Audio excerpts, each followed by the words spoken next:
Hello student. तो आज हम लोग क्लास 12 केमिस्ट्री का सेकंड चैप्टर स्टडी करेंगे, that is solutions and colligative properties. तो इसमें जो सॉल्यूशन की डेफिनेशन है या अभी तक हम लोग लोअर स्टैंडर्ड में सॉल्यूशन को किस तरह से डिफाइन करते आए हैं। Solution is a mixture of two और मोर कंपोनेंट। सॉल्यूशन जो बनता है वो दो या दो से ज़्यादा कंपोनेंट का एक टाइप का मिक्सचर है, या जो सॉल्यूशन है उसे दो कंपोनेंट्स से सॉल्यूशन जो है वो बना हुआ है। एक जो है वो सॉल्यूट है और दूसरा जो है वो सॉल्वेंट है। तो सॉल्यूट और सॉल्वेंट से जो बनता है वो सॉल्यूशन है। तो ये हो गई simple definition of a solution. इसमें क्या है कि जो सॉल्यूट है वो कम क्वांटिटी में रहता है और जो सॉल्वेंट है उसकी क्वांटिटी ज़्यादा रहती है। मतलब सॉल्यूट जो है वो माइनर पार्ट या माइनर कंपोनेंट होता है और जो सॉल्वेंट है वो मेजर पार्ट है। तो ये जो सॉल्यूशन है लो स्टैंडर्ड में अभी तक हम लोगों ने जो स्टडी किया है सॉल्यूशन के बारे में, तो एक सिंपल सॉल्यूशन अभी तक स्टडी किया है, जैसे कि शुगर को अगर वाटर में डिसॉल्व करते हैं तो सॉल्यूशन बन जाएगा। मतलब यहाँ शुगर जो है वो सॉलिड है और जो लिक्विड है वो वाटर है, ठीक है। तो दोनों का अगर मिक्सचर लिया तो जो बनेगा वो सॉल्यूशन बनेगा। लेकिन सॉल्यूशन के भी अलग अलग टाइप्स है, जैसे सॉलिड और लिक्विड से ही सॉल्यूशन बनता है ऐसे नहीं है। केमिस्ट्री की लैंग्वेज में अगर एक गैस को दूसरी गैस के साथ भी मिक्स करते हैं तो भी उसे सॉल्यूशन बोलते हैं, या दो लिक्विड भी अगर मिक्स करते हैं तो भी उसे सॉल्यूशन बोल सकते हैं। तो सॉल्यूशंस के डिफरेंट टाइप्स है। तो ये जो चार्ट है अलग अलग टाइप्स के सॉल्यूशन को with the help of chart हम लोग स्टडी करेंगे। तो नंबर 1 पे देखो, सॉल्वेंट अगर सॉलिड है, सॉलिड भी अगर सॉलिड है, ठीक है, ये सॉलिड टाइप का सॉल्यूशन बन गया, जिसका एग्जांपल है alloys like brass, bronze. Brass को हम लोग पीतल बोलते हैं, ठीक है। ये जो ब्रास है ये कॉपर प्लस जिंक से बना हुआ रहता है। मतलब दो मेटल का अगर मिक्सचर लेते हैं तो उसे अलॉय बोलते हैं। तो ये जो पीतल बना हुआ रहता है उसमें कॉपर भी होता है और जिंक भी होता है। तो दो कंपोनेंट है, उनका मिक्सचर है, तो इसे हम लोग सॉल्यूशन बोलेंगे। सेकंड जो एग्जांपल है ब्रॉन्ज। ब्रॉन्ज भी जो है कॉपर प्लस टिन से बना हुआ रहता है और हर एक टाइप का जो अलाय है उसके यूजेस है, जैसे ब्रास के यूजेस है, जैसे ब्रॉन्ज के यूजेस है। ब्रॉन्ज जो है वो कहाँ यूज होता है, जैसे मूर्तियाँ जो है, ठीक है, वो ब्रॉन्ज से बनी हुई रहती है, या अलग अलग टाइप के आइटम्स जैसे ये घंटी है वो ब्रॉन्ज से बनी हुई है।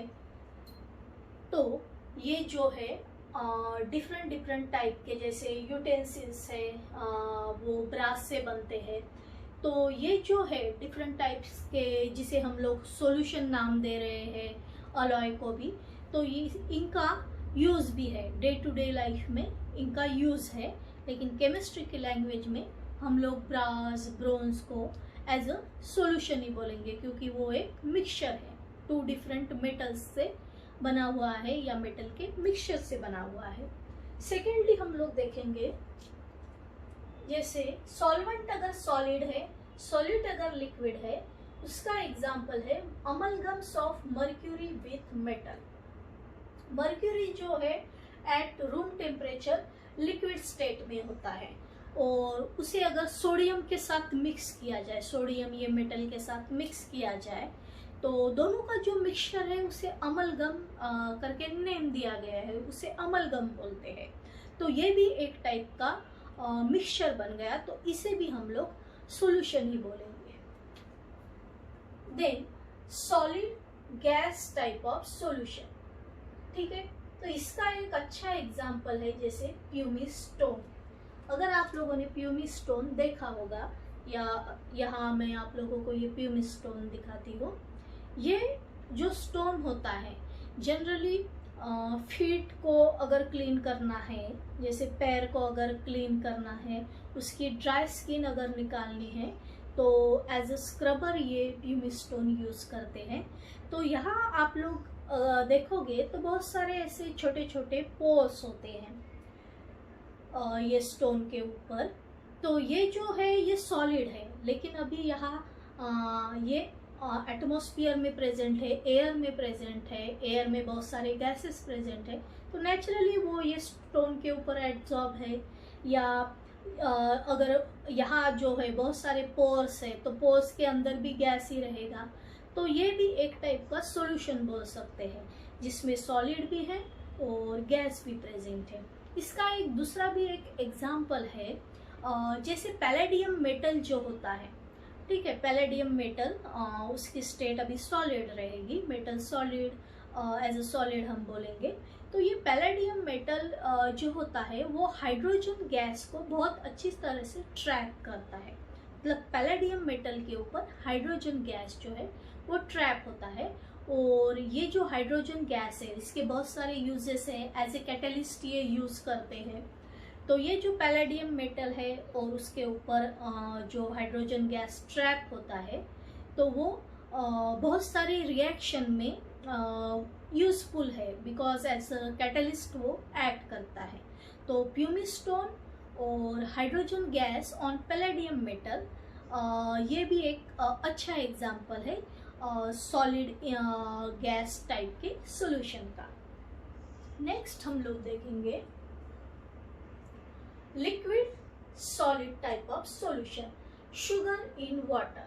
ठीक है, ये एक अच्छा एग्जांपल है sugar in water. Day to day life में हम लोग नींबू पानी बनाते हैं, ठीक है, शुगर लेते हैं, फिर वाटर लेते हैं, फिर उसमें नींबू डालते हैं, तो ये भी एक टाइप का सॉल्यूशन हो गया। सेकंड, लिक्विड इन लिक्विड, और इसका एग्जांपल है इथेनॉल इन वाटर। इथेनॉल आप लोगों ने लेबोरेटरी में देखा होगा, इथेनॉल को अगर वाटर में डालते हैं तो एक अच्छा होमोजीनियस सॉल्यूशन जो है वो प्रिपेयर होगा। या एक डे टू डे लाइफ का और एक एग्जांपल देखेंगे, जैसे अगर ये मिल्क है, ठीक है, मिल्क लिक्विड स्टेट में है, इसमें अगर मैं ऐसे वाटर भी ऐड करती हूँ, ठीक है, तो अच्छा सा एक होमोजीनियस सॉल्यूशन जो है वो प्रिपेयर होगा। मतलब वाटर जो है मिल्क में अच्छी तरह से मिक्स हो जाएगा।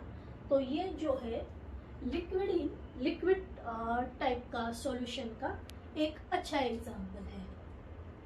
Then liquid gas type of solution, इसके एग्जांपल है oxygen, carbon dioxide in water.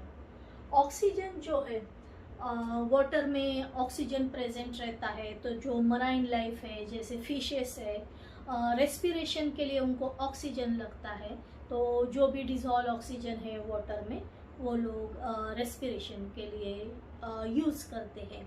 और एक दूसरा डे टू डे लाइफ का अगर एग्जांपल देखते हैं, जैसे अगर कोक की बॉटल है, ठीक है, तो ये जैसे ही आप लोग ओपन करते हो इसकी लीड, तो एक टाइप का ऐसे आवाज़ आता है, तो जो भी अंदर कार्बन डाइऑक्साइड गैस है वो एस्केप हो जाता है। या सोडा बॉटल जो है उसमें भी कार्बन डाइऑक्साइड गैस जो है वो फील किया जाता है। तो मतलब जो भी लिक्विड है उसमें कार्बन डाइऑक्साइड गैस को डिसॉल्व किया जाता है, और थोड़ा ज़्यादा ही अमाउंट में डाला जाता है, ताकि जैसे हम उसकी लीड ओपन करते हैं तो वो गैस एस्केप हो जाता है। देन अगला जो है सॉल्यूशन वो है gas solid type of solution. इसका एग्जांपल दिया है आयोडीन इन एयर। आयोडीन के जो क्रिस्टल्स होते हैं उनको अगर एक्सपोज करते हैं, सपोज एटमॉस्फेयर में ऐसे रख दिए, ठीक है, तो स्लोली उनका सब्लिमेशन होता है, ठीक है, तो वो जो क्रिस्टल्स है वो वेपर में कन्वर्ट होते रहते हैं। तो आयोडीन जो है वो सॉलिड स्टेट में है और वो वेपराइज होता है नेचुरली, एयर में जो भी गैसेस है उनके साथ वो मिक्स हो रहा है, तो वो एक एग्जांपल है। और जो भी अदर सब्सटेंसेस है जिनमें सब्लिमेशन होता है, जैसे ये जो है नेफ्थेलिन बॉल्स, मतलब डे टू डे लाइफ का अगर एग्जांपल लेते हैं तो नेफ्थेलिन बॉल्स जो है, ठीक है, ये बहुत दिन तक आप लोग अगर ये नेफ्थेलिन बॉल्स को रखोगे तो कुछ दिनों बाद ये मतलब वेपराइज हो जाती है। तो इनमें भी सब्लिमेशन होता है, या कैम्फर अगर लो, कैम्फर में भी सब्लिमेशन होता है। तो ये सब एग्जाम्पल्स जो है वो gas in solid type of solutions के हैं। Then gas in liquid, example chloroform in nitrogen. Gas liquid type of solution, chloroform in nitrogen. Chloroform laboratory में आप लोगों ने देखा होगा, वो लिक्विड स्टेट में है और उसमें अगर नाइट्रोजन गैस पास करते हैं तो दोनों का मिक्सचर बोल सकते हैं। क्लोरोफॉर्म और नाइट्रोजन का, नाइट्रोजन गैस को पास कर रहे, दोनों का मिक्सचर बन गया। तो वो जो मिक्सचर है उसमें जो दो कंपोनेंट है, एक रहेगा लिक्विड, ठीक है, और एक रहेगा गैस। मीन्स मेजर जो कंपोनेंट लेना है, सॉल्वेंट ज़्यादा क्वांटिटी में रहता है तो जो गैस है नाइट्रोजन गैस ज़्यादा अमाउंट पे लेंगे, क्लोरोफॉर्म जो है वो कम अमाउंट पे लेंगे जो लिक्विड स्टेट में है। और देन जो लास्ट वन है गैस इन गैस, उसका एक अच्छा एग्जाम्पल है एयर का। तो एयर जो है उसमें बहुत सारे गैसेस जो है प्रेजेंट है, तो it is a mixture of different gases, ठीक है। तो उसे भी हम लोग केमिस्ट्री की लैंग्वेज में सॉल्यूशंस ही बोलेंगे, because solution is a mixture of two और मोर कंपोनेंट्स। अभी ये जो सॉल्यूशंस है टू टाइप्स में डिवाइड किए गए हैं। जैसे होमोजीनियस सॉल्यूशन, पहला जो टाइप है वो है होमोजीनियस सॉल्यूशन। होमोजीनियस सॉल्यूशन, इसे ट्रू सॉल्यूशन भी बोलते हैं। और इसका एक अच्छा एग्जाम्पल जो है वो शुगर सॉल्यूशन है।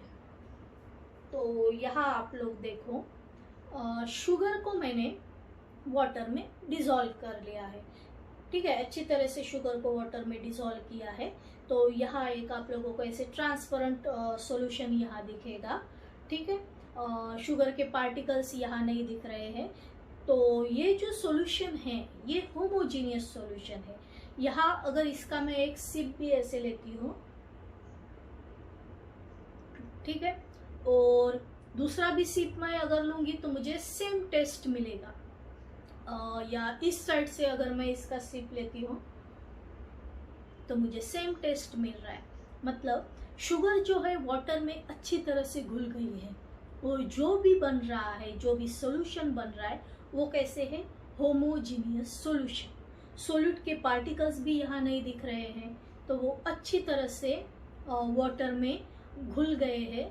तो जो भी सॉल्यूशन बनता है उसे बोलते हैं होमोजीनियस सॉल्यूशन। तो होमोजीनियस सॉल्यूशन को ही ऐसे डिफाइन करते हैं कि homogeneous solution is that solution in which the composition of the mixture is uniform. मतलब कहीं से भी अगर आप उसे टेस्ट कर रहे हो तो कहीं से भी हमें मतलब सेम अमाउंट ऑफ शुगर मिलेगी, मतलब उतना ही स्वीटनेस, हर एक सिप में उतना ही स्वीटनेस मिलेगा जैसे पहले सिप में मिला था। तो ये टाइप का जो सॉल्यूशन बनता है उसे बोलते हैं होमोजीनियस सॉल्यूशन। सेकंड टाइप का जो सॉल्यूशन है वो है हेटेरोजीनियस सॉल्यूशन। हेटेरोजीनियस सॉल्यूशन में क्या होता है, जो कंपोजिशन होता है वो पर्टिकुलर मिक्सचर अगर हम लोग बना रहे हो तो the composition is not uniform through out that solution. तो इसका एक एग्जांपल देखेंगे, जैसे कुछ स्मॉल स्मॉल स्टोन्स या कुछ बारीक ऐसे रेती भी अगर हम लोग वाटर में डिप करते हैं, यहाँ आप लोग देख सकते हो, तो ये पूरी तरह से वाटर में नहीं डिसॉल्व हुए हैं। जो दो फेजेस है, जैसे यहाँ ये लिक्विड हम लोग देख पा रहे हैं, ये सॉलिड हम लोग देख पा रहे हैं, तो ये जो सॉल्यूशन है इसे सॉल्यूशन बोलेंगे क्योंकि ये दो कंपोनेंट से बना हुआ है, सॉलिड भी है सॉल्वेंट भी है, लेकिन इसे हेटेरोजीनियस सॉल्यूशन बोलेंगे क्योंकि ये जो सॉलिड है बहुत अच्छी तरह से ये लिक्विड में मिक्स नहीं हुआ है या एक होमोजीनियस सॉल्यूशन नहीं बना हुआ है। तो ये जो सॉल्यूशन है इसका कंपोजिशन भी देखते हैं तो कंपोजिशन यूनिफॉर्म नहीं है, ठीक है, या सॉलिड के जो बड़े पार्टिकल्स हैं वो हम लोग देख पा रहे हैं, तो इसे हम लोग बोलेंगे हेटेरोजीनियस सॉल्यूशन। तो अभी जो टॉपिक हम स्टडी करेंगे वो है कॉन्सेंट्रेशन ऑफ सॉल्यूशंस। पहले कॉन्सेंट्रेशन ऑफ सॉल्यूशन को किस तरह से डिफाइन करेंगे, पहले उसकी डेफिनेशन देखेंगे। Concentration of a solution is defined as the amount of solute dissolved in a specific amount of solvent. तो इसे बोलते हैं कॉन्सेंट्रेशन। सोल्यूट का अमाउंट कितना है, अगर सोल्यूट का अमाउंट सॉल्वेंट में ज़्यादा है तो उसे कॉन्सेंट्रेटेड सॉल्यूशन बोलते हैं। अगर सोल्यूट का अमाउंट जो है वो सॉल्यूशन में अगर कम है तो उसे डाइल्यूट सॉल्यूशन बोलते हैं। अभी ये जो टर्म्स है इसकी नेसेसिटी क्या है, जैसे आप लोग देखोगे एक जनरल एग्जांपल, जैसे अभी ये जो है आलमंड्स का या बादाम का एक पैकेट है, 100 ग्राम का ये पैकेट है, इसके पीछे कुछ ऐसे परसेंटेज लिखे हुए हैं, ठीक है। हाँ, जो भी कंटेंट इसमें प्रेजेंट है उसके परसेंटेज लिखे हैं। जैसे अगर यहाँ देखते हैं तो 25% टोटल जो फैट है इसमें वो लिखा है 25%, देन सेचुरेटेड फैट जो लिखा है वो 5%, देन कोलेस्ट्रॉल जो लिखा है वो 0%। तो इसके पीछे ऐसे कुछ परसेंटेज दिए हैं। तो इससे क्या पता चलेगा कि ये जो 100 ग्राम का ये जो आलमंड्स का पैकेट है उसमें 25% का फैट है या 5% का सेचुरेटेड फैट है। तो अलग अलग कंटेंट जो है वो कितने प्रेजेंट है, मतलब 100 ग्राम अगर वेट है तो उसमें 5 ग्राम, एक हाथ कंटेंट जो है वो 5 ग्राम रहेगा, एक हाथ दूसरा कंटेंट जो है वो 25 ग्राम रहेगा। तो इससे जल्दी रिकॉग्नाइज होता है या वो जो प्रोडक्ट अपन खरीद रहे हैं उसमें जो भी कंटेंट अपन को चाहिए वो है या नहीं, या उसका परसेंटेज जितना चाहिए, जितना प्रॉपर परसेंट उसका चाहिए या जितना अमाउंट चाहिए उतना है या नहीं। तो वो देख के हम लोग वो प्रोडक्ट को बाय कर सकते हैं। और अगर दूसरा कुछ एग्जाम्पल देना हो तो जैसे किसी को अगर 500 में से 283 मार्क्स अगर मिलते हैं एग्ज़ाम में, तो इसी को हम लोग जब परसेंटेज बोलते हैं तो 100 में से कितने मार्क्स मिले ये निकालते हैं, मतलब परसेंटेज निकालते हैं। तो 500 में से अगर 283 मिले हैं तो 100 में से अगर निकालेंगे कितने मार्क्स है तो वो रहेंगे नियर बाय 56.6% आता है। तो अगर परसेंटेज में बताते हैं तो इजीली जो है वो समझ में आता है। वैसे ही अभी ये जो सॉल्यूशंस है उसमें हर्स जो है परसेंटेज बाय मास, और यहाँ ब्रैकेट में लिखा है W/W। ये जो W है वो है अमाउंट ऑफ सोल्यूट और नीचे जो W है वो है अमाउंट ऑफ सॉल्वेंट। तो percentage of mass, percentage of mass of solute equal to, इसका जो फॉर्मूला है mass of solute upon mass of solution into 100। तो ये एक टाइप का, जैसे मास का हम लोग परसेंटेज निकालते हैं वैसे ही वो पर्टिकुलर सॉल्यूट जो है, जो भी सॉल्यूशन में है उसका परसेंटेज इस तरह से निकाल सकते हैं। तो जल्दी समझ में आता है, अगर 5% है 7% है तो जल्दी क्लिक होता है अपन को कि ये पर्टिकुलर प्रोडक्ट में इतना percentage of that particular content is present. तो ये हो गया फर्स्ट फॉर्मूला। अभी ये जो सेकेंड फॉर्मूला है परसेंटेज बाय वॉल्यूम, ठीक है। वॉल्यूम कब लेते हैं, जब लिक्विड स्टेट में अपना सॉल्वेंट है और सॉल्यूट जो है वो भी लिक्विड स्टेट में है, मतलब जो सॉल्यूशन है तो वो जो सॉल्यूशन बन रहा है उसका जैसे मेजरिंग सिलेंडर में उसे मेजर कर रहे हैं तो ml में है या लीटर में है, तो वो टाइम पे अपन को वॉल्यूम जो है ये टर्म यूज करना होता है। तो percentage by volume of solute, solute अगर लिक्विड स्टेट में है जैसे इथेनॉल, तो वाटर में अगर ऐड करते हैं इथेनॉल और वाटर का मिक्सचर अगर लेते हैं तो जब भी वॉल्यूम की बात होती है तो percentage of volume of solute ये फॉर्मूला यूज करेंगे। Percentage by volume of solute equal to volume of solute, solute का वॉल्यूम कितना है upon volume of solvent, solvent का वॉल्यूम कितना है इंटू 100 करेंगे। तो ये जो दो फॉर्मूला है इसके ऊपर कुछ एग्जाम्पल्स भी जैसे टेक्स्ट बुक में दिए हैं वो भी हम सॉल्व करेंगे, तो ये जो आइडिया है ये और अच्छी तरह से क्लियर हो जाएगा। तो अभी हम लोग एक्चुअल एग्जाम्पल सॉल्व करेंगे।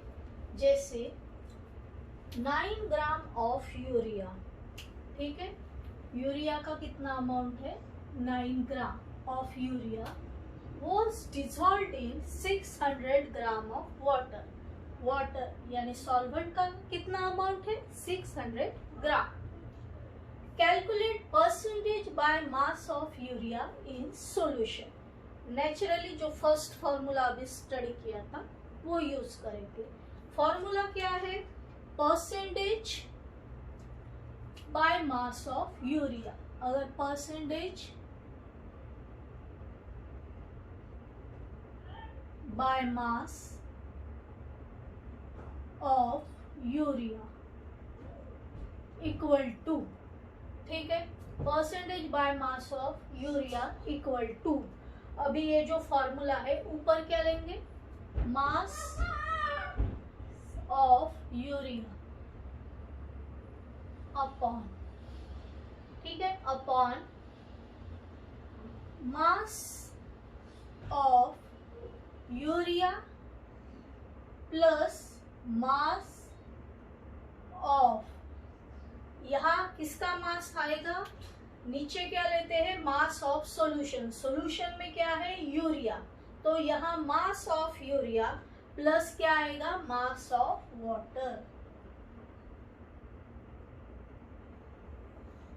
ठीक है। यहाँ जो है मास ऑफ सॉल्यूशन लेना था, तो मास सॉल्यूशन किससे बना हुआ है mass of urea plus mass of water से। मास ऑफ यूरिया कितना है 9 ग्राम, मास ऑफ यूरिया फिर से मास ऑफ यूरिया कितना है 9 gram plus mass of water, ठीक है 600 ग्राम,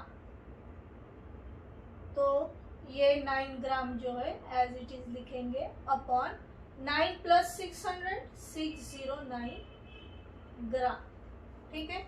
इसे और हाँ यहाँ 100 नहीं लिखा था, ठीक है, यहाँ भी एक स्टेप में यहाँ से इंटू 100 निकालेंगे, तो इंटू 100 मतलब परसेंटेज निकाल रहे हैं, ठीक है। तो यहाँ आप देखो 9 ग्राम एज इट इज लिखा है, यहाँ दोनों की टोटल 609 ग्राम इंटू 100, ठीक है। ऊपर जो है ये जो है 9 ग्राम 9 इंटू 100 जो है 900 और यहाँ 609, ठीक है, एज इट इज लिखेंगे। अभी ये जो दोनों है 900 अपॉन 609 ये कैलकुलेट करके देखो कितना आता है, ठीक है। तो जो वैल्यू आएगी वो डायरेक्टली आंसर मैं यहाँ लिखती हूँ, आप लोग कैलकुलेट करके देखो। तो जो आंसर आ रहा है वो है 477, ठीक है, कैलकुलेट करने के बाद। और यहाँ लिखेंगे कैसे परसेंटेज बाय मास, ठीक है, तो ये आ गया percentage by mass. Second example calculate percentage by volume of ethyl alcohol. If 52 cubic centimeter या centimeter cube of ethyl alcohol is dissolved in 500 centimeter cube of water to form 548 centimeter cube या 548 centimeter cube of solutions. तो naturally यहाँ जो निकालना है percentage by volume निकालना है, क्योंकि इथाइल अल्कोहल जो है वो लिक्विड स्टेट में है। तो जो फॉर्मूला लगेगा, जैसे यहाँ लिखा था percentage by mass of urea, वैसे ही यहाँ लिखना पड़ेगा परसेंटेज बाय वॉल्यूम। ठीक है, या वॉल्यूम यूज करना पड़ेगा, परसेंटेज बाय वॉल्यूम। अभी जो सॉल्यूट है वो इथाइल अल्कोहल है, तो यहाँ इथाइल अल्कोहल लिखेंगे। ठीक है, percentage by volume of ethyl alcohol equal to क्या आएगा, इक्वल टू जैसे यहाँ लिखा था मास ऑफ यूरिया, वैसे ही ऊपर यहाँ जो लिखना पड़ेगा वो volume of ethyl, volume of ethyl alcohol. ठीक है, नीचे क्या आता है, जैसे यहाँ नीचे आया मास of urea plus mass of water, तो यहाँ नीचे क्या आएगा volume of solution. In general यहाँ लिखेंगे वॉल्यूम ऑफ सॉल्यूशन।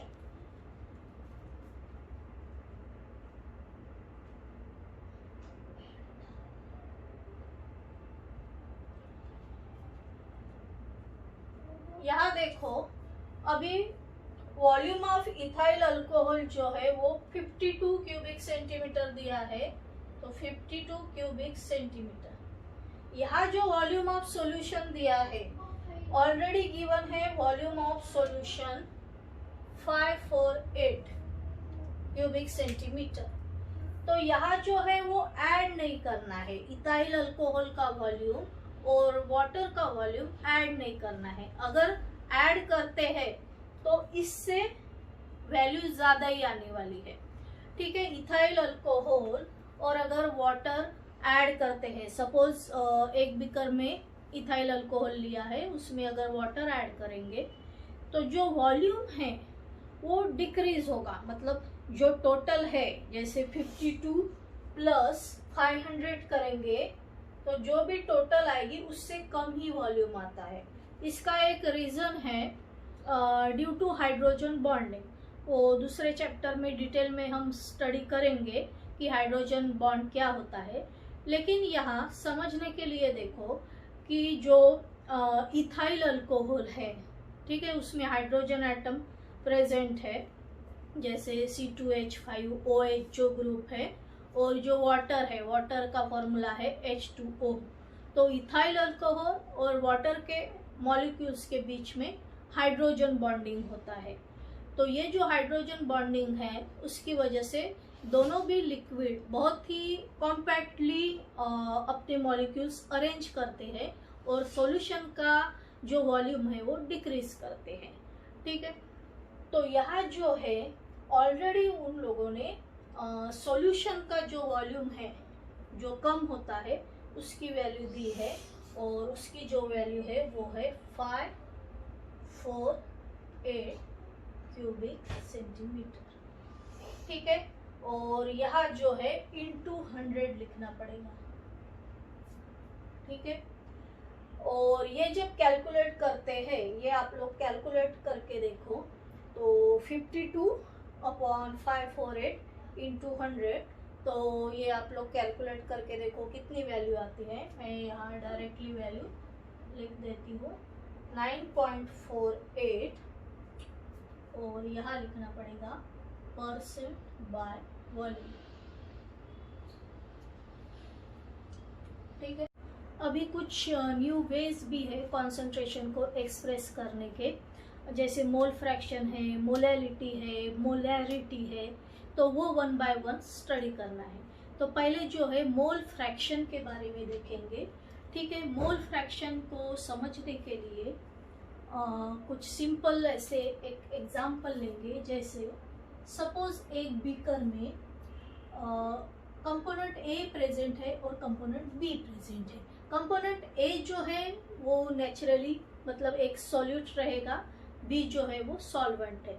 और ज़रूरी नहीं है कि किसी भी सॉल्यूशन में एक ही सॉल्यूट प्रेजेंट रहेगा, दो भी सॉल्यूट प्रेजेंट हो सकते हैं, तीन भी सॉल्यूट प्रेजेंट हो सकते हैं। जैसे नींबू पानी का अगर एग्जांपल लेते हैं तो वाटर में शुगर ऐड करते हैं, फिर नींबू का रस भी ऐड करते हैं, और बस थोड़ी क्वांटिटी में सॉल्ट भी ऐड करते हैं। तो तीन तीन सॉल्यूट जो है वो वाटर में ऐड हो रहे हैं। तो लेकिन समझने के लिए हम यहाँ एक ही सॉल्यूट लेंगे। ठीक है, तो ये एक कंपोनेंट हो गया सॉल्यूशन का, बी जो है सॉल्वेंट, ये दूसरा कंपोनेंट हो गया सॉल्यूशन का। तो अगर सपोज ए के नंबर ऑफ मोल्स जो है वो 1 है, बी के नंबर ऑफ मोल्स जो है वो 2 है। नंबर ऑफ मोल्स क्या होते हैं ये 11th स्टैंडर्ड में हम लोगों ने ऑलरेडी स्टडी किया। अगर मैं यहाँ पूछूं कि what is the fraction of A, what is the fraction of B. Fraction आप लोगों को पता होगा, फ्रैक्शन कैसे निकालते हैं। सपोज इसके नंबर ऑफ मोल 1 है और टोटल नंबर ऑफ मोल्स कितने हैं सॉल्यूशन में, 1 + 2 3 है। तो इसे 1/3 लिखेंगे, ये बोलेंगे फ्रैक्शन ऑफ ए कंपोनेंट का ये फ्रैक्शन है। बी कंपोनेंट का अगर फ्रैक्शन निकालना है तो बी के नंबर ऑफ मोल्स 2 है और टोटल नंबर ऑफ मोल्स जो है 3 है। तो बी का जो फ्रैक्शन है वो है 2/3। तो जैसे टर्म है जैसे मोल फ्रैक्शन, फ्रैक्शन का जो मीनिंग है फ्रैक्शन के वे में अगर एक्सप्रेस करना है तो इस तरह से अपन लिखते हैं। अभी ये जो है मोल यहाँ लिखा है, तो ये जो मोल का कंसेप्ट है, तो सपोज अभी यहाँ 1 और 2 लिया है, तो 1 और 2 की जगह ए के नंबर ऑफ मोल्स को N1 से डिनोट करेंगे, बी के नंबर ऑफ मोल्स को N2 से डिनोट करेंगे। तो अगर फ्रैक्शन निकालना है तो कैसे निकालेंगे, ये हो गया N1 और यहाँ टोटल N1 + N2 लिखना पड़ेगा। ये हो गया N2 बी के नंबर ऑफ मोल्स और यहाँ भी अपॉन N1 + N2 लिखना पड़ेगा। मतलब fraction of A is N1 upon N1 + N2, fraction of B is N2 upon N1 + N2। तो उसी तरह या ये कंसेप्ट यहाँ फॉर्मूला में यूज किया गया है। अभी देखो मोल फ्रैक्शन ऑफ सॉल्वेंट, ठीक है, मोल फ्रैक्शन को जो है जीटा से डिनोट करते हैं। इस तरह से x की तरह रहता है जीटा, तो x1 = N1 upon N1 + N2। ठीक है, यहाँ जो लिया था मैंने कंपोनेंट ए के लिए N1 मोल लिए हैं, सॉल्यूट के लिए यहाँ N1 मोल लिए हैं, सॉल्वेंट के लिए यहाँ N2 लिए हैं। लेकिन जनरली जो टेक्स्ट बुक में दिया है N1 जो है वो सॉल्वेंट के लिए दिया है। ठीक है, जनरली सॉल्वेंट के नंबर ऑफ मोल्स अगर लिखने हैं तो N1 से लिखते हैं, सॉल्यूट के नंबर ऑफ मोल्स जो है वो N2 से डिनोट करते हैं। तो ये हो गया N1 अपॉन N1 + N2। और मोल fraction of solute that is zeta2 = N2 upon N1 + N2। और इनकी अगर सम लेते हैं या टोटल करते हैं तो मोल फ्रैक्शन जो है हर एक कंपोनेंट का मोल फ्रैक्शन, उनकी अगर एडिशन करते हैं तो यहाँ एडिशन करके देखो zeta1 + zeta2 = ये दोनों टर्म्स की अगर एडिशन करते हैं तो उसका आंसर 1 आता है। अगर तीन भी कंपोनेंट अगर यहाँ प्रेजेंट रहते, वो तीनों कंपोनेंट का जो है मोल फ्रैक्शन उनकी अगर एडिशन करते फिर भी आंसर जो है वो 1 ही आएगा। तो ये जो मोल फ्रैक्शन है, ठीक है, इसे कैसे डिफाइन करेंगे, तो मोल fraction of a component of a solution और मोल fraction of any component of a solution is defined as the ratio of. ठीक है, वो एक रेशियो रहता है, is defined as the ratio of. तो ये जो डेफिनेशन जो है बुक में जो डेफिनेशन दी है ratio of number of moles of that component, ratio of number of moles of that component present in the solution to the total number of moles of the component, to the total number of moles of the component, मतलब all the components present in the solution। तो इस तरह से mole fraction को जो है वो define किया जाता है। तो अभी हम लोग एक एग्जांपल सॉल्व करेंगे मोल फ्रैक्शन के ऊपर, जो बेस एग्जांपल है वो। Calculate the mole fraction of benzene in a solution containing 35% bye mass of carbon tetrachloride. तो इसके लिए पहले जो मोल फ्रैक्शन का फॉर्मूला है वो यूज करेंगे। Mole fraction of a component equal to, mole fraction of a component equal to number of moles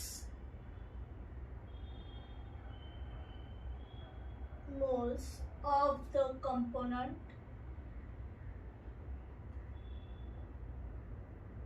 upon total number of moles,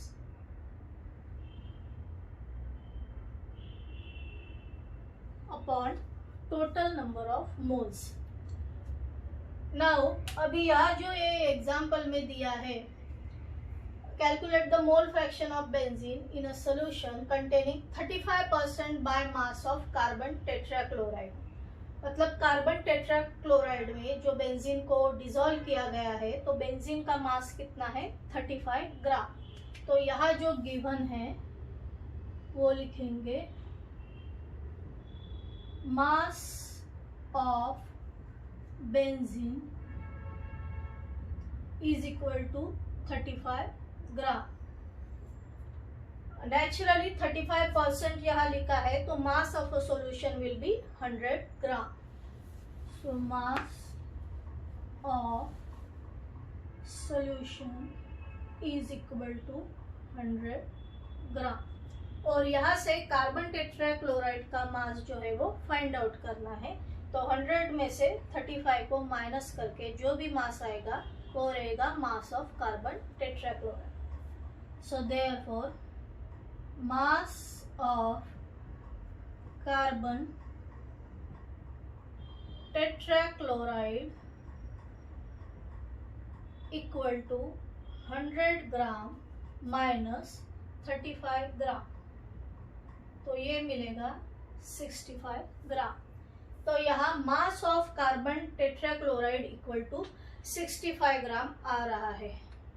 अभी जो है यहाँ जो है फॉर्मूला में है number of moles of the component, तो नंबर ऑफ मोल्स निकालना या कैलकुलेट करना यहाँ जरूरी है।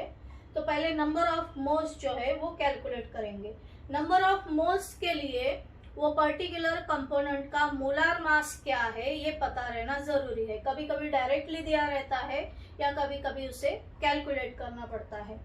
जैसे यहाँ बेंजीन है, बेंजीन का मोलार मास अगर फाइंड आउट करना है तो बेंजीन का जो मॉलिक्यूलर फॉर्मूला है जैसे C6H6 ये हमको पता रहना जरूरी है। और ये जो कार्बन टेट्राक्लोराइड है उसका है CCl4। तो इनके मॉलिक्यूलर फॉर्मूला से हम लोग इनका जो है मोलार मास कैलकुलेट कर सकते हैं। तो पहले मोलार मास कैलकुलेट करेंगे। Molar mass of benzene is equal to C6H6। एक कार्बन एटम का जो है वो 12 है, तो 12 इंटू 6 प्लस हाइड्रोजन 6 हाइड्रोजन है तो ये 6 आ जाएगा। ये कैलकुलेट करो और मुझे आंसर बताओ कि कितना आता है मोलार मास ऑफ बेंजीन। तो इसे जब कैलकुलेट करेंगे तो इसका आंसर आएगा 78 और मोलार मास का यूनिट जो है वो है ग्राम मोल इनवर्स। अभी molar mass of carbon tetrachloride calculate करेंगे। Molar mass of carbon tetrachloride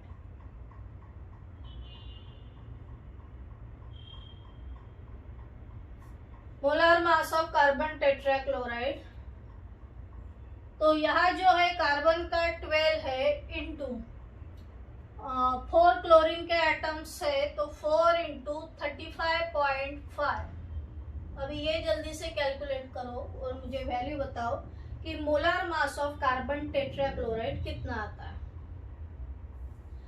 तो ये जब कैलकुलेट करेंगे तो molar mass of carbon tetrachloride आएगा 154, और जैसे इसका यूनिट है ग्राम मोल इनवर्स, इसका यहाँ यूनिट लिखेंगे। अभी ये सब मोलार मास जो कैलकुलेट किया है, ये किसके लिए कैलकुलेट किया है, नंबर ऑफ मोल्स जो है वो फाइंड आउट करने हैं, इसीलिए पहले ये मोलार मास जो है वो कैलकुलेट किया। अभी जो है नंबर ऑफ मोल्स का फॉर्मूला यूज करेंगे, तो पहले number of moles of benzene, benzene के अगर नंबर ऑफ मोल्स कैलकुलेट करने हैं तो उसका मास, पहले बेंजीन का जो मास है, मास ऑफ बेंजीन है 35 ग्राम, तो यहाँ 35 ग्राम लिखेंगे, और upon its molar mass, molar mass अभी बेंजीन का कैलकुलेट किया है वो है 78 ग्राम मोल इनवर्स, तो ये ग्राम ग्राम कैंसिल हो जाएगा, और 35 अपॉन 78 कितना आता है वो कैलकुलेट करो, तो इसका नियर बाय आंसर आएगा 0.448, तो यहाँ 0.448 लिखेंगे। ये हो गए नंबर ऑफ मोल्स ऑफ, तो number of moles of CCl4 equal to उसका जो मास है 65 अपॉन इसका जो मोलार मास है, मोलार मास जो कैलकुलेट किया है 154, और अभी ये कैलकुलेट करके देखो 65 अपॉन 154, तो ये कैलकुलेट करके आंसर जो आएगा वो है 0.422, यूनिट जो रहेगा ग्राम मोल इनवर्स। आप लोग भी कैलकुलेट करके देखो, ठीक है। अभी तक मोल फ्रैक्शन ऑफ बेंजीन कैलकुलेट नहीं किया है, तो मोल फ्रैक्शन ऑफ बेंजीन जो है वो कैलकुलेट करेंगे। तो इतना अगर हो गया है तो मैं इसे रफ करूँगी, ठीक है। यहाँ तक जो पार्ट था वो गिवन पार्ट था, और यहाँ जो है यहाँ से जो है कैलकुलेशन का पार्ट स्टार्ट हुआ था, ठीक है। तो इतना हो गया, तो अभी एक्चुअल जो है mole fraction of benzene calculate करेंगे।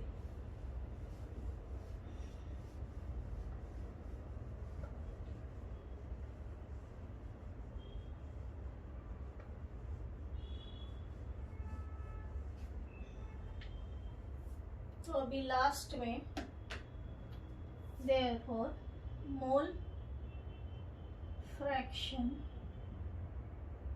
ऑफ बेंजीन इक्वल टू, ठीक है। अभी mole fraction of benzene equal to ऊपर क्या आएगा, जैसे यहाँ है number of moles of the component, तो बेंजीन के जो नंबर ऑफ मोल्स है वो जो कैलकुलेट किए हैं वो है 0.448, total number of moles 0.448 plus 0.422, ठीक है। ये कैलकुलेशन करना पड़ेगा, एक बार देख लो सही है या नहीं। 0.448, ठीक है, अपॉन 0.448 प्लस 0.422, दोनों की एडिशन अगर करते हैं तो इजीली आंसर आ जाएगा 0.87 आती है, दोनों की अगर एडिशन करते हैं तो वो आती है 0.87। ये आप लोग करके देखो। तो इसका जो डिवीजन का आंसर निकालना है आप लोग लॉग टेबल एग्जाम में यूज कर सकते हैं, तो with the help of log table, आप इसका आंसर निकालो। अभी मैं डायरेक्ट इसका आंसर जो आता है वो यहाँ लिख रही हूँ 0.51। अभी नेक्स्ट जो वे है कॉन्सेंट्रेशन एक्सप्रेस करने का, molarity. Molarity which is denoted by capital M, ये स्टडी करेंगे। मोलैरिटी की जो डेफिनेशन है, molarity is defined as the number of moles of solute present in 1 dm³ volume of solution. Solution का वॉल्यूम जो है वो 1 dm³ होना चाहिए, और number of moles of solute present in 1 dm³, और उसमें कितने नंबर ऑफ मोल्स है। अगर वॉल्यूम 1 dm³ होता है तो उसे बोलते हैं मोलैरिटी। तो जैसी डेफिनेशन लिखी है वैसे उसका फॉर्मूला होगा molarity equal to number of moles of solute upon volume of solution in dm³। Solution का वॉल्यूम जो है वो dm³ में रहेगा। तो ये जो फॉर्मूला है इसके ऊपर बेस एक एग्जांपल सॉल्व करके देखेंगे। So the given example is a solution of NaOH, molar mass 40 gram mole inverse. इसका मोलार मास ऑलरेडी गिवन है। was prepared by dissolving 1 gram of NaOH in 500 centimeter cube of water. Calculate molarity. Calculate molarity of NaOH solution. ये लिखा नहीं है लेकिन NaOH की molarity calculate करेंगे। तो ये जो फॉर्मूला है मोलैरिटी का, तो यहाँ जो है molarity of NaOH solution equal to number of moles of solute. तो ये जो number of moles of solute है इसे अपन इस तरह से भी लिख सकते हैं, जैसे number of moles of solute का जो फॉर्मूला है mass upon molar mass, mass of solute upon molar mass. ठीक है, तो ये मास अपॉन मोलार मास, और नीचे जो है volume of solution in dm³, तो into volume of solution in dm³ को एज इट इज लिखेंगे। ओनली जो नंबर ऑफ मोल्स है उसे किस तरह से लिखा गया है, मास अपॉन मोलार मास। तो ऐसे भी ये फॉर्मूला लिख सकते हैं। तो मास जो है, मास किसका है, नेचुरली सोल्यूट का मास है। यहाँ जो बेंजीन है, सॉरी यहाँ जो NaOH है इसका उसका मास है, तो यहाँ मास ऑफ सोल्यूट। तो अपना सोल्यूट तो है NaOH और उसका मास है 1.5 ग्राम, तो ऊपर आएगा 1.5 ग्राम। उसका जो मोलर मास है ऑलरेडी गिवन है 40 gram mole inverse into volume of solution in dm³। तो यहाँ जो सॉल्यूशन है उसका वॉल्यूम सेंटीमीटर क्यूब में दिया है। सेंटीमीटर क्यूब को अगर dm³ में कन्वर्ट करना है तो 500 अपॉन 1000 करना पड़ेगा। तो 500 अपॉन 1000 जो है उसका आंसर आएगा 0.5, और ये dm³ में कन्वर्ट हो जाएगा। तो यहाँ 40 इंटू 0.5, तो ये जो है 1.5 अपॉन, इसका आंसर आएगा 20। ठीक है, फिर 1.5 अपॉन 20 अगर कैलकुलेट करते हैं तो उसका आंसर है 0.075, और ये जो है वो मोलैरिटी की वैल्यू आएगी। तो molarity of NaOH solution equal to 0.075, और इसका जो यूनिट है वो है मोल dm³ इनवर्स। तो ये जो 1.5 आए थे, ठीक है, ये मोल, और वॉल्यूम जो आया था dm³, तो ये ऊपर चला जाएगा और यहाँ हो जाएगा dm³ इनवर्स। तो लास्ट में हम लोग मोलैरिटी देखेंगे। मोलैरिटी को डिफाइन करेंगे। Molarity is defined as number of moles of solute dissolved in 1 kg of solvent. यहाँ ये जो है 1 kg ऑफ सॉल्वेंट, सॉल्वेंट हमेशा किलोग्राम में लेना है, ये यहाँ याद रखना है, अदरवाइज कैलकुलेशन करेंगे तो वो रॉन्ग हो जाएगा। मोलैरिटी का जैसे डेफिनेशन है वैसे फॉर्मूला नीचे लिखा है। Molarity equal to number of moles of solute in kilogram upon mass of solvent in kg। Direct एक एग्जांपल देखेंगे। Calculate molarity of HNO3 in a solution containing 11.8% HNO3 यानी नाइट्रिक एसिड। अभी 11.8% HNO3 है या nitric acid है, तो mass of a solution कितना रहेगा? नेचुरली 100 रहेगा। तो यहाँ जो है मास ऑफ अ सॉल्यूशन जो है वो 100 है। तो यहाँ से अगर अपने फॉर्मूला में सॉल्वेंट दिया है तो यहाँ सॉल्वेंट का मास निकालना ज़रूरी है। तो सॉल्वेंट का मास कैसे निकालेंगे?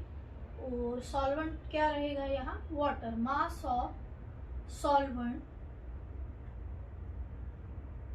इक्वल टू ये जो है 100 माइनस 11.8 करेंगे तो 88.2 मिलेगा। तो ये जो है मास आ गया सॉल्वेंट का। ठीक है।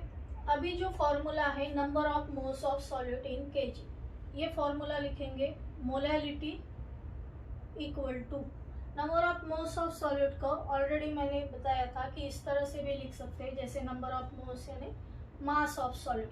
यहाँ जो है HNO3 है तो मास ऑफ HNO3 लिखेंगे upon molar mass of HNO3 into mass of solvent in KG. तो मास ऑफ सॉल्वेंट यहाँ अपना वाटर है, तो यहाँ इनटू मास ऑफ, या सॉल्वेंट भी लिख सकते हैं, सॉल्वेंट वो भी केजी में चाहिए, किलोग्राम में चाहिए, इन केजी। अभी वैल्यूज पुट करेंगे। Mass of HNO3 nitric acid का जो मास है, कितना मास निकाला है? 11.8। तो ये 11.8 ऊपर लिखेंगे। Molar mass of HNO3, molar mass of HNO3 already देखा है कि मोलार मास कैसे कैलकुलेट करते हैं। हर एक का एटॉमिक मास उसकी एडिशन लेंगे। ठीक है। जैसे यहाँ हाइड्रोजन है, यहाँ साइड में कर सकते हैं। हाइड्रोजन का 1 है, प्लस नाइट्रोजन का 14 है, प्लस ऑक्सीजन मीन्स 3 × 16। ठीक है। तो ये हो गया 15 प्लस 16 × 3 कितना होगा? 48। सो 48 प्लस 15 63। तो ये आ गया यहाँ मोलार मास ऑफ HNO3 63। और यहाँ याद रखो कि ये किलोग्राम में चाहिए। तो 11.8 जो है वो ग्राम में है, तो किलोग्राम में कन्वर्ट करने के लिए इंटू 10⁻³ यहाँ भी ये जो 63 आया है ये ग्राम मोल इनवर्स में आता है, तो इंटू 10⁻³ करेंगे। मास ऑफ सॉल्वेंट किलोग्राम में चाहिए। सॉल्वेंट जो है 88.2, ये किलोग्राम में कन्वर्ट करने के लिए इंटू 10⁻³ करेंगे। ये दोनों कट हो जाएंगे। 11.8 ऊपर आ जाएगा, यहाँ 63 × 88.2 इंटू 10⁻³ तो ऊपर जाके इसे 10⁻³ भी लिख सकते हैं। और सिंप्लीफाई करते जाइए। जैसे ये जो है 11.8, इसके ऊपर 10⁻³ के 3 0, एक के बाद पॉइंट है तो यहाँ पॉइंट आ जाएगा, तो ये 0 चला जाएगा, अपॉन 63 × 88.2। तो with the help of log table आप ये लोग कैलकुलेट करो। तो इसका जो आंसर आएगा, डायरेक्टली आंसर मैं यहाँ लिखूंगी। इसका जो आंसर आएगा 2.12 kg। ठीक है, 2.12 kg पर मोल। ये जो है यहाँ kg पर मोल। तो ये आ गई मोलैलिटी। ठीक है, ये आ गई मोलैलिटी की value. Thanks for watching this video.